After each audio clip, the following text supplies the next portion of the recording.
ఓం నమో వెంకటేశాయ. అర్కవద్ధ్వాంతనాశ అర్కవత్ స్వప్రకాశ గోవింద గోవింద.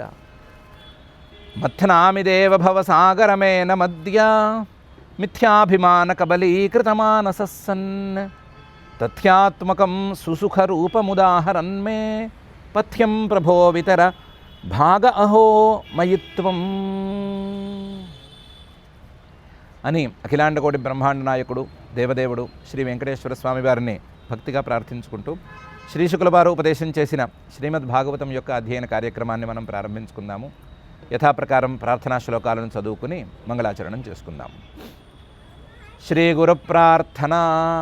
గురుర్బ్రహ్మా గురుర్విష్ణు గురుర్దేవో మహేశ్వర గురుః సాక్షాత్ పరం బ్రహ్మ తస్మై శ్రీ గురవే నమః. శ్రీనివాస ప్రార్థన. చంచలా సేవ్యపాదాయ చంచలానాం హితాయ చ చంచలాన్యసు తత్వాయ శ్రీనివాసాయ తే నమః. అథ సంకల్పః. అస్మాకం ఉపాత్త సమస్త దురిత క్షయ ద్వారా బుద్ధిశుద్ధ్యర్థం విద్యాభివృద్ధ్యర్థం భక్తిజ్ఞానవైరాగ్యాది తదనుకూల సర్వసంపత్సమృద్ధ్యర్థం శ్రీపరమేశ్వర ప్రీత్యర్థం శ్రీమద్భాగవత పాఠం కరిష్యామహే. అస్య శ్రీమద్భాగవత స్తోత్ర మహామంత్రస్య నారద ఋషిః బృహతి ఛందః శ్రీకృష్ణః పరమాత్మా దేవతా బ్రహ్మబీజం భక్తిశక్తిః జ్ఞానవైరాగ్యకీలకం.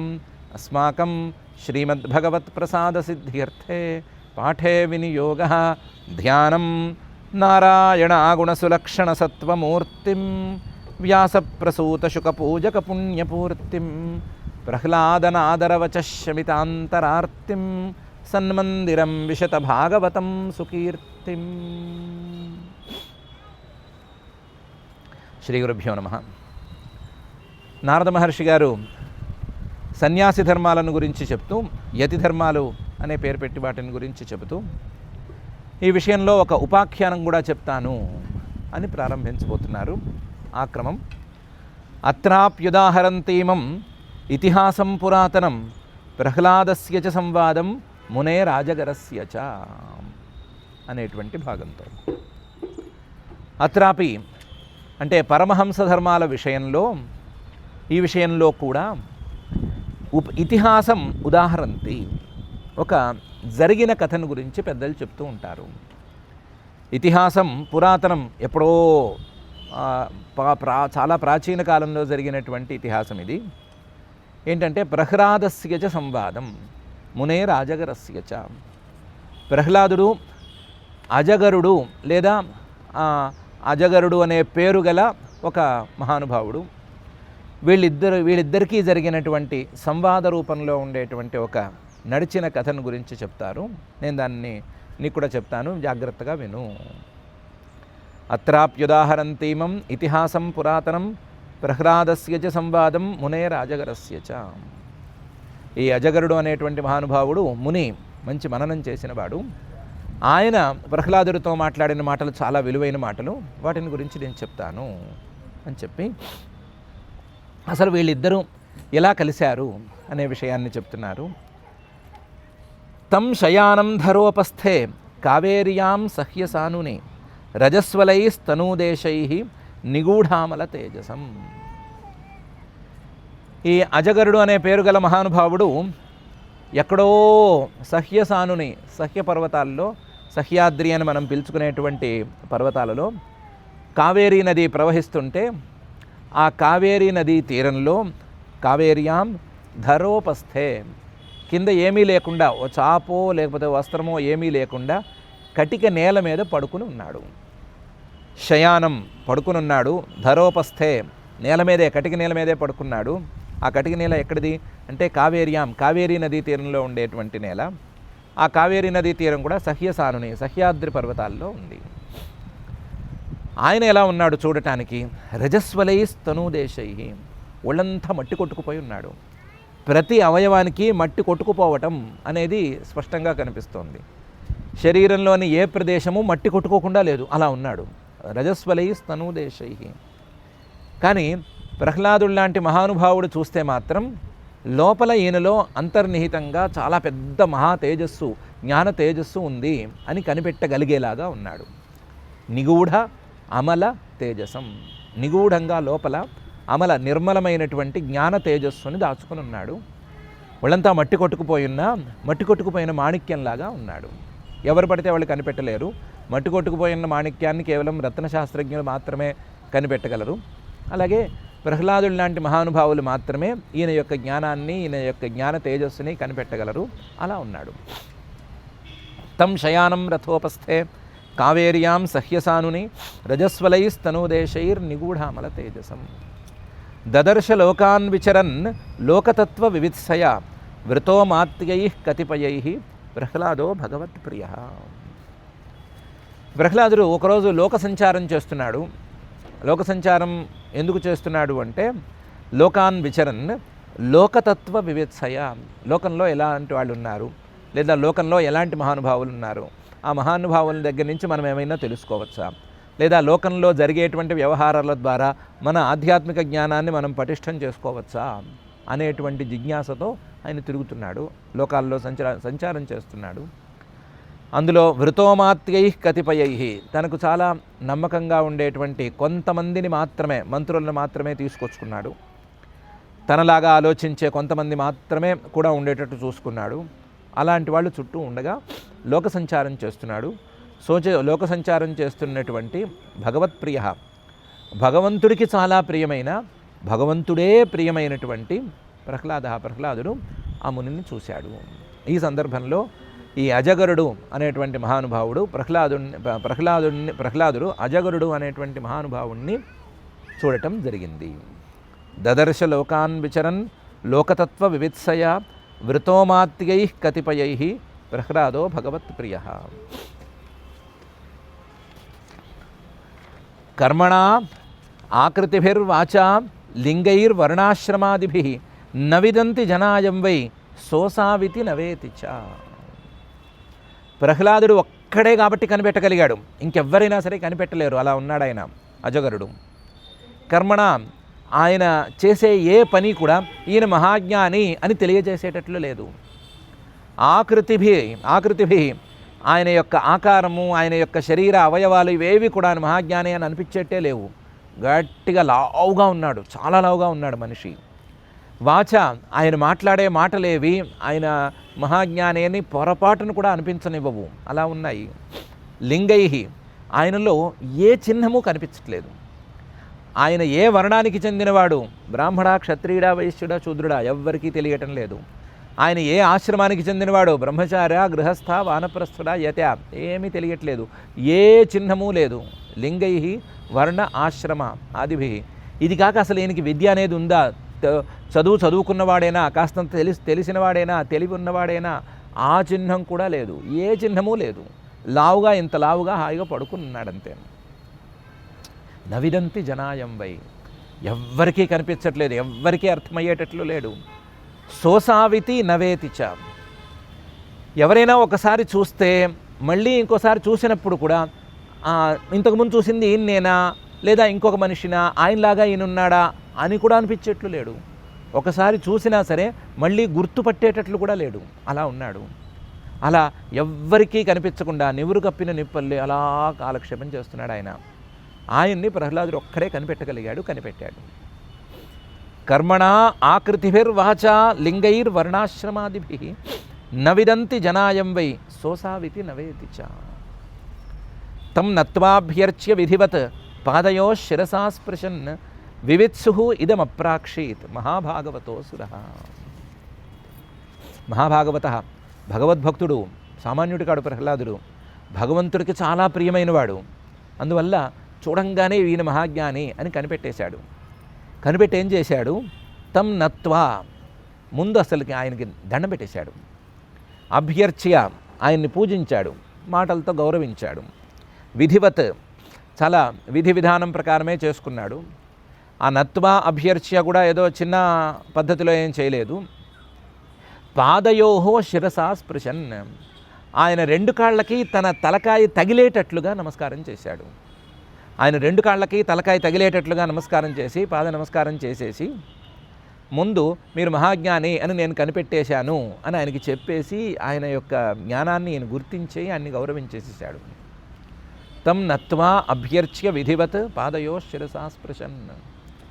ఈయనేమి ప్రహ్లాదుడేమి తక్కువడు కాదు, ఆయన మొత్తం రాక్షస జాతికి నాయకుడు, దైత్యులకి దానవులకి ఇద్దరికి మహారాజు. అందరూ ప్రతిరోజు వచ్చి తమ తలకాయల్ని ఈయన కాళ్ళ మీద పెడతారు. అలాంటివాడు అందరూ నమస్కారాలు చేస్తుంటే నమస్కారాలను స్వీకరించే స్థాయివాడు ఈయన. అలాంటివాడు ఏ సంకోచము లేకుండా ఈ మట్టి కొట్టుకుపోయి ఉన్న మహానుభావుడికి కాళ్ళకి దండం పెట్టేశాడు. వివిత్సు తర్వాత జాగ్రత్తగా జిజ్ఞాసతో ఒక ప్రశ్న వేశాడు. ఇదం అప్రాక్షయేత్, పైన వేయబోయేటువంటి ప్రశ్నలను వేశాడు. ఎలా కనిపెట్టాడు? మహాభాగవత, భగవద్భక్తుడు కాబట్టి కనిపెట్టేశాడు. ఎందుకు వినయంగా ఉండగలిగాడు? ఎలా వినయంగా ఉండగలిగాడు? మహాభాగవత, భగవద్భక్తుడు కాబట్టి సహజంగానే వినయంగా ఉండగలిగాడు. చెప్పుకోవడానికి అసుర జాతిలో పుట్టినవాడు, అసుర ప్రహ్లాద, కానీ అసుర లక్షణాలను చూపించలేదు, భగవద్భక్తుడి యొక్క లక్షణాలనే చూపించాడు.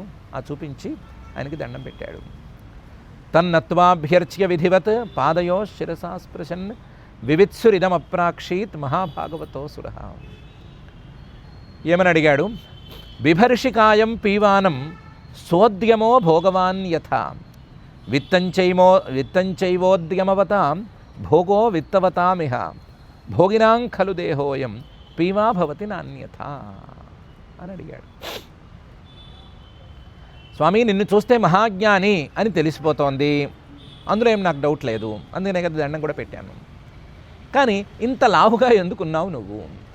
బిభర్షికాయం పీవానం, ఇంత లావాటి శరీరాన్ని ఎందుకు మోస్తున్నావు? మామూలుగా జ్ఞానులు అంటే జ్ఞానం రావటానికి ముందు ఉపవాసాలు ఇవన్నీ గట్టిగా చేసి చాలా కష్టపడి శరీరం అంతా కృషింపజేసుకుని శరీరం మీద ఏమాత్రం అహం అభిమానం లేకుండా కదా ఉంటారు.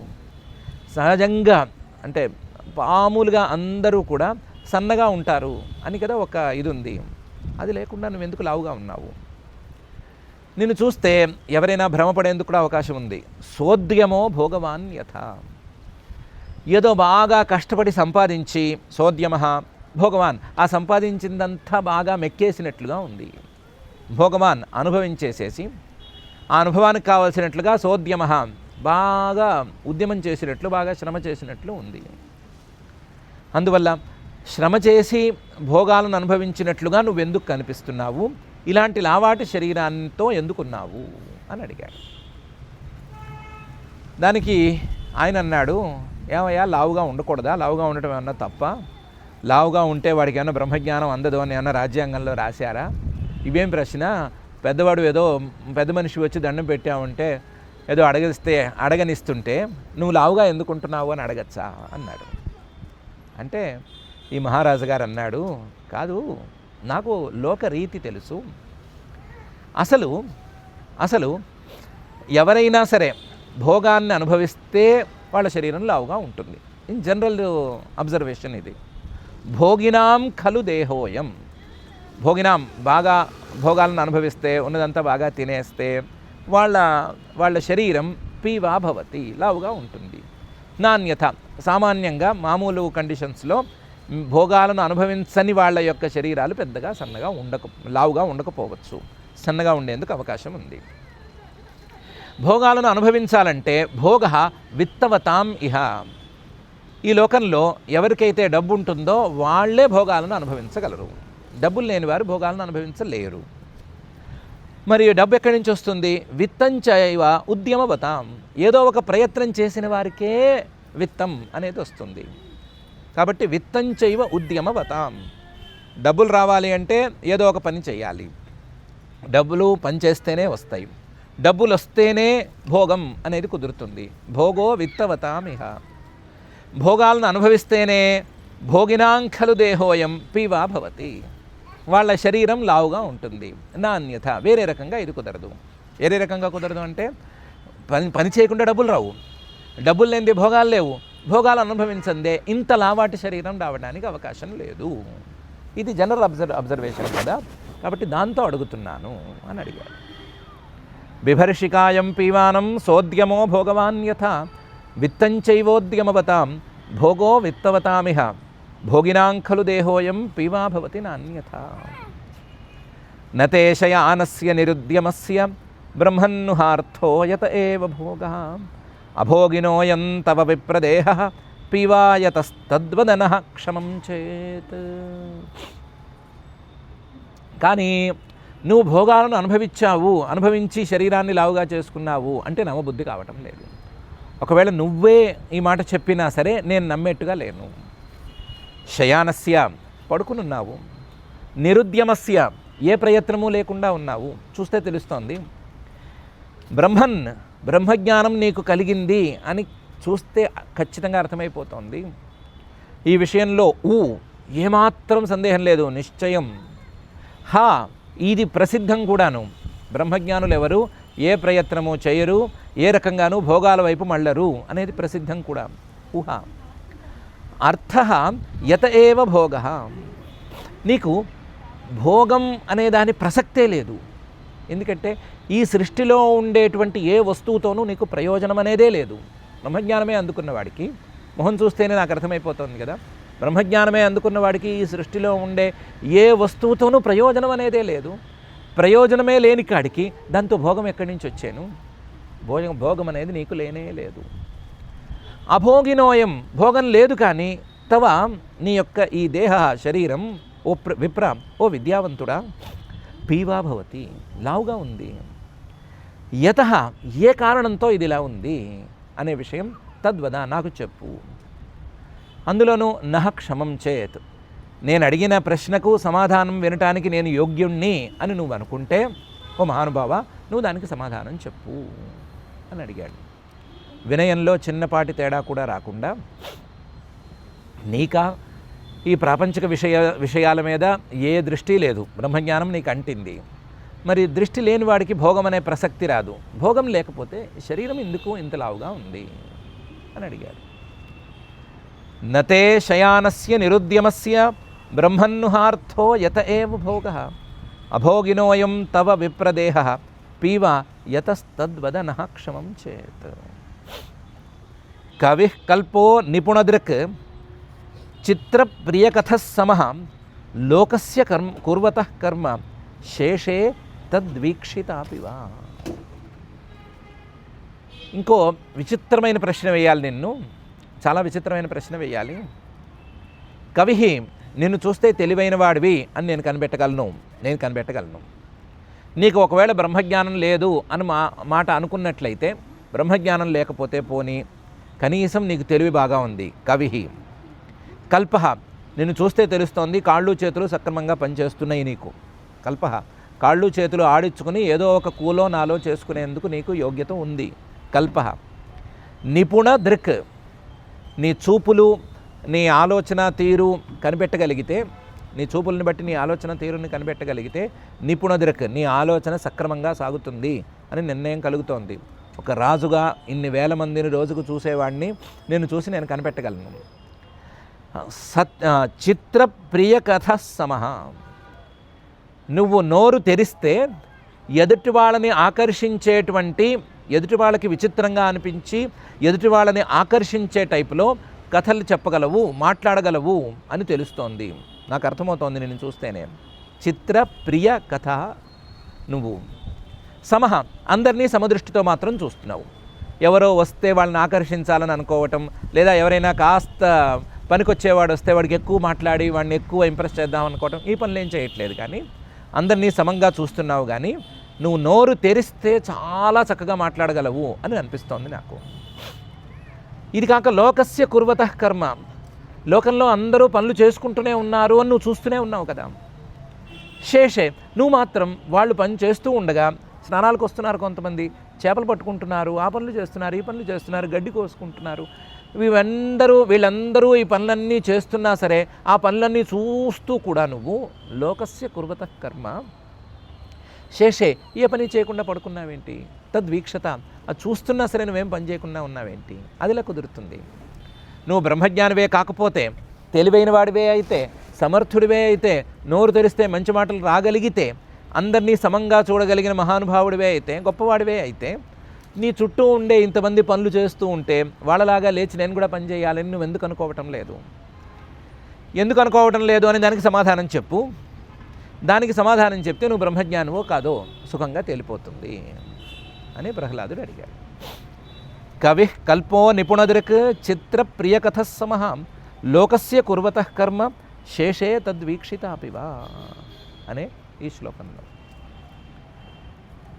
ఈయన ప్రహ్లాదుడు ఈ విధంగా అడిగేసరికి ఆ అజగరుడు ఎలా రియాక్ట్ అయ్యాడనే దాన్ని శ్రీనారద ఉవాచ. స ఇత్థం దైత్యపతినా పరిపృష్టో మహాముని స్మయమానస్తమభ్యాహ తద్వాగమృతయంత్రిత. సహా ఆ అజగరముని ఇత్థం ఈ విధంగా దైత్యపతిన దైత్యులకు రాజు అయినటువంటి ప్రహ్లాదుడు అడిగేసరికి పరిపృష్ట అన్ని వైపుల నుంచి ప్రశ్నలు సంధించాడు. నువ్వు బ్రహ్మజ్ఞానం అయితే దీనికి సమాధానం చెప్పు, కాకపోతే దీనికి సమాధానం చెప్పు అని రెండు వైపుల నుంచి బంధించి అడిగినట్టుగా చేశాడు. మహాముని ఆయన చాలా గొప్పవాడు, ఈ ప్రహ్లాదుడి కంటే ఆయన చాలా గొప్పవాడు. మహాముని స్మయమాన చిరునవ్వు నవ్వాడు. తమభ్యాహ ఆయనతో మాట్లాడాడు, ప్రహ్లాదుడితో మాట్లాడాడు కూడాను. ఎందుకు మాట్లాడాడు అంటే ఈ ప్రశ్నని ఇంతకుముందు చాలామంది వేశారు. పడుకుని ఉంటే ఏమయ్యా కాళ్ళు చేతులు సక్రమంగా పనిచేస్తున్నాయి, ఏదైనా కూలినాలి పని చేసుకోకూడదా, ఎందుకు ఇలా బద్ధకంగా పడుకుంటావు అని తిట్టిన వాళ్ళు అన్నవాళ్ళు చాలామందే ఉన్నారు. వాళ్ళకి ఎవరికి ఈ ప్రశ్నకి సమాధానం చెప్పలేదు. తద్వాగమృత యంత్రిత. ప్రహ్లాదుడు మాట్లాడుతుంటే ఆయన నోట్లోంచి అమృతం కురిసింది. తద్వాగమృతం. ఆయన ప్రశ్న వేస్తే అబ్బా వినాలి వినాలి వినాలని అనిపించేలుగా ఉంది. అందుకని ఆ అమృత యంత్రిత, ఆ అమృతానికి వశమైపోయి కేవలం భగవద్భక్తుడికి మహానుభావుడికి తత్వజ్ఞానం అందుబాటులో ఉండేటువంటి వాడికి మాత్రమే వచ్చేటువంటి ఆ సరళమైన వాక్య శైలి ఆయనకి అర్థమైపోయి ఈయన గొప్పవాడు అనే విషయం తెలిసిపోయి ఆ వాగమృతానికి పరవశించిపోయి సమాధానం చెప్పేశాడు. ఆ హడావిడిలో సమాధానం చెప్పేశాడు. స ఇత్థం దైత్యపతినా పరిపృష్టో మహాముని స్మయమానస్తమభ్యాహ తద్వాగమృత యంత్రిత. ఏమని సమాధానం చెప్పాడు? శ్రీ బ్రాహ్మణ ఉవాచ.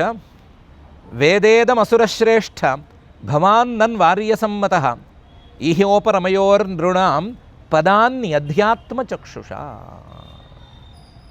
అని అన్నాడు.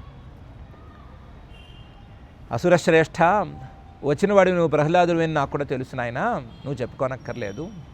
అసురుల్లో శ్రేష్ఠుడమైనటువంటి ఓ ప్రహ్లాద, భవాన్ నువ్వు నన్ను ఆర్యసమ్మత, మహాజనులందరికీ మహానుభావులందరికీ కూడా చాలా ఇష్టమైన వాడివి, గౌరవనీయుడివి, పూజ్యుడివి కదా. భవాన్ నన్ను ఆర్యసమ్మత. అలాంటి వాడికి నీకు తెలుసు కదా వేద ఇదం, నీకు కూడా దీనికి సమాధానం తెలుసు కదా. వేదేదం అసురశ్రేష్ఠ భవాన్ నన్ను ఆర్యసమ్మత. ఈహోపరమయోర్ నృణాం. ఏం తెలుసు నీకు కూడాను అంటే నృణాం మనుషుల తాలూకు ఈహోపరమయోహో క్రియలు లేకుండా ఉండటాలు లేదా ప్రవృత్తులు నివృత్తులు అనే ఈ రెండిటి తాలూకు పదాని స్థానాలు అంటే ఫలితాలు, వీటిని గురించి నీకు తెలుసు కదా. మానవులు చేసేటువంటి క్రియలకు ఫలితం ఎలా ఉంటుంది అని నీకు తెలుసు కదా. మానవులు పని చేయకుండా ఉంటే ఎలా ఉంటుంది అని నీకు తెలుసు కదా. మానవులు భ్రమలతో పనిచేస్తే ఎలా ఉంటుంది, దాని ఫలితం ఎలా ఉంటుంది అని నీకు తెలుసు కదా. మానవులు భ్రమలను పోగొట్టుని నిష్క్రియంగా ఉంటే కనుక ఎలా ఉంటుంది అని నీకు తెలుసు కదా. ఈహోపరమయోరం రుణాం పదాని, అందులోనూ అధ్యాత్మచక్షుష, నువ్వు అంతర్దృష్టితో ఇవన్నీ కూడా తెలుసుకున్నవాడివే కదా. అంతర్దృష్టితో ఇవన్నీ నీకు తెలుసు కదా. తెలుసు కాబట్టి తెలిసినా నన్ను ఎందుకు అడుగుతున్నావయ్యా నువ్వు? నీకు తెలుసు, నాకు తెలుసు. వేద నాకు కూడా తెలుసు, వేద నువ్వు కూడా తెలుసు, నీకు కూడా తెలుసు. వేదేదమసురశ్రేష్ఠ భవాన్నన్వార్యసమ్మత ఈహోపరమయోరం రుణాం పదాన్యధ్యాత్మచక్షుష అని ఆ మహానుభావుడు అన్నాడు. చాలా అన్నాడు, కానీ వెలుగు బాగా తగ్గిపోయింది. ఏదో ఓపెన్ ఎయిర్లో చేస్తే వెలుగు బాగుంటుంది, చుట్టూ ఈ ఆకుపచ్చ బ్యాక్గ్రౌండ్ బాగుంటుంది అనుకుని మొదలుపెట్టాము. కానీ మబ్బులు అడ్డం వచ్చి తొందరగా చీకటి పడిపోతుంది. అందుకని ఎక్కువసేపు గడిచే ఛాన్స్ లేదు. అందుకని ఎక్కువ చెప్పకుండా ఒక్క శ్లోకం చెప్పుకొని ముందుకెళ్ళిపోదాం, ఆపేసుకుందాం. యస్య నారాయణో దేవో భగవాన్ హృద్గత సదా భక్త్యా కేవలయా జ్ఞానం ధునోతి ధ్వాంతమర్కవత్. నీ మనసులో నారాయణ దేవ, శ్రీమన్నారాయణుడు ఉన్నాడు. అందులోనూ ఎలాంటి శ్రీమన్నారాయణుడు ఉన్నాడు? దేవ, ప్రకాశస్వరూపుడైనటువంటి నిర్గుణుడైనటువంటి పరమాత్మ ఉన్నాడు. మరి నారాయణ ఎలా అయ్యాడు? నరాణాం అయనం, మానవులందరికీ జీవులందరికీ కూడా గమ్యస్థానమైనటువంటి ప్రకాశస్వరూపుడైనటువంటి ఆ నిర్గుణుడైన పరమాత్మ నీ మనసులో ఉన్నాడు. నారాయణో దేవో భగవాన్ హృద్గత, అందులోనూ సదా ఎల్లప్పుడూ ఉన్నాడు. ఎవరికైతే ఇలా ఉంటాడో, యస్య నారాయణో దేవో భగవాన్ హృద్గత సదా, అలాంటి వాళ్ళకి భక్త్యా కేవలం ఆయన్ని భక్తితో అక్కడ హృదయంలో సేవించుకుంటూ ఉంటే చాలు. భక్త్యా కేవలయ అజ్ఞానం ధునోతి, అజ్ఞానాన్ని అక్కడికక్కడ పాడు చేసేస్తాడు, అజ్ఞానాన్ని అక్కడికక్కడ వదిలించేసేస్తాడు, అజ్ఞానాన్ని అక్కడికక్కడ కరిగించేసేస్తాడు. ధునోతి ఎలా అంటే ధ్వాంతం అర్కవత్, సూర్యుడు ఉదయించినంత మాత్రాన తన ఉదయంతోనే చీకట్లను ఎలాగైతే కరిగిస్తాడో, సూర్యుడు కరిగించిన తర్వాత ఆ చీకట్లు ఎక్కడికి పోయినాయి అని ఎవరికీ కనిపించకుండా ఎలాగైతే పోతుందో, అలా ఈ పరమాత్మ హృదయంలో తనను ఉంచుకుని భక్తిగా కొలిచిన వారికి అజ్ఞానం అనే చీకట్లను కరిగించేసేస్తాడు. అలా నీకు కరిగించాడు. నీకు శ్రీమన్నారాయణ దేవ భగవాన్ హృద్గత సదా, ఎప్పుడు హృదయంలో ఉన్నాడు. నీకు అజ్ఞానం అనేది లేదు. నీకు అజ్ఞానం లేదు కాబట్టి ఈ ప్రశ్నకి సమాధానం నీకు తెలుసు. కోర్స్ నేను కూడా అలాగే ఆయన్నే మనసులో ఉంచుకున్నాను, నాకు చీకట్లను పోగొట్టాడు, నాకు కూడా ఈ ప్రశ్నకి సమాధానం తెలుసు. యస్య నారాయణో దేవో భగవాన్ హృద్గత సదా భక్త్యా కేవలయా జ్ఞానం ధునోతి ధ్వాంతమర్కవత్ అని ఆ అజగరుడు అనేటువంటి మహానుభావుడు చెప్పటం మొదలుపెట్టాడు. అనుకున్న ప్రకారం ఈ ప్రశ్నకి సమాధానం తెలుసు. అందులోనూ శ్రీమన్నారాయణుడే గనక హృదయంలో ఉంటే అజ్ఞానం అనేది తొలగిపోతే ఈ ప్రశ్నకి సమాధానం దొరుకుతుంది అనేటువంటి శ్లోకానికి తాత్పర్యార్థం వరకు చెప్పుకున్నాము. ఇక్కడికి ఆపుకుందాము. ప్రధానమైనటువంటి విషయం ఇది.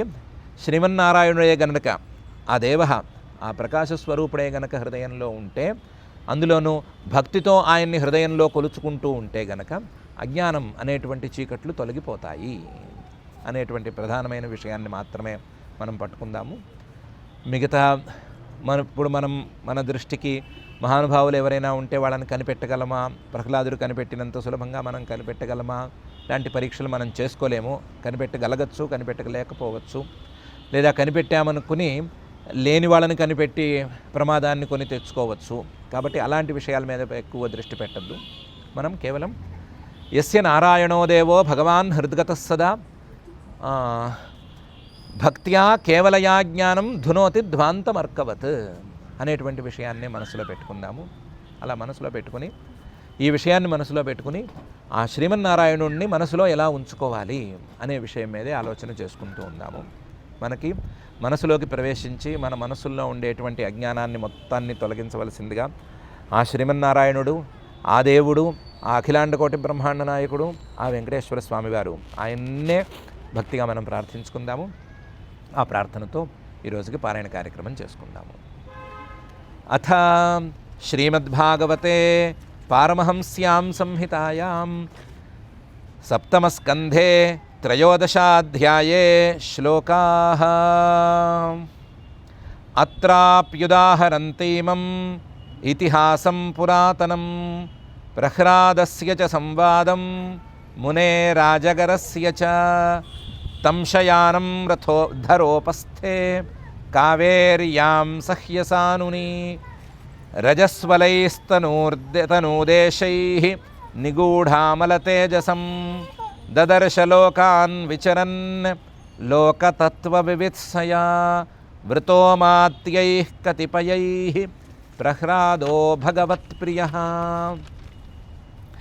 కర్మణా కృతిభిర్వాచా లింగైర్వర్ణాశ్రమాదిభిః న విదంతి జనాయం వై సోసావితి న వేతి చ తన్నత్వా అభ్యర్చ్య విధివత్ పాదయోః శిరసా స్పృశన్ వివిత్సురిదమప్రాక్షీత్ మహాభాగవతోऽసురः బిభర్షికాయం పీవానం సోద్యమో భోగవాన్ యథా విత్తం చైమోద్యమవతాం భోగో విత్తవతామిహ భోగినాం ఖలు దేహోయం పీవా భవతి నాన్యథా నతే శయానస్య నిరుద్యమస్య బ్రహ్మన్నుహార్థో యత ఏవ భోగః అభోగినోయం తవ విప్రదేహః పీవా యతస్తద్వద నః క్షమం చేత్. కవిః కల్పో నిపుణదృక్ చిత్రప్రియకథः సమః లోకస్య కుర్వతః కర్మ శేషే తద్వీక్షితాపి వా. శ్రీనారద ఉవాచ స ఇత్థం దైత్యపతినా పరిపృష్టో మహామునిః స్మయమానస్తమభ్యాః తద్వాగమృతయంత్రితః.